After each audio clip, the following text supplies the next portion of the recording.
వచ్చేవాళ్ళు ధనవంతుడు, దరిద్రుడైన లాజరు అని. అయితే ధనవంతుని యొక్క పరిస్థితి ఈ లోకంలో ఎలా కనబడుతూ వచ్చింది?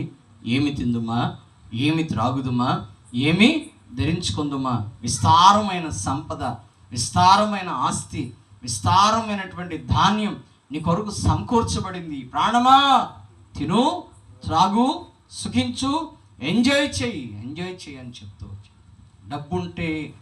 డబ్బు ఉన్నంతసేపు మనుషులు ఎంజాయ్ చేస్తూ ఉంటారు. ఏమండి, ఆ డబ్బు లేకపోతే అయ్యో అంటూ అల్లాడిపోతూ ఉంటారు. రోజున మన పరిస్థితి కూడా అంతే ఉంటుందండి. డబ్బు ఉన్నంతసేపు దేవుడు కనబడ్డు కొంతమందికి. ఎవరు కనబడరు? డబ్బు ఉంటే ఎవరు కనబడరు? దేవుడు లేడు వెళ్ళాడుగా.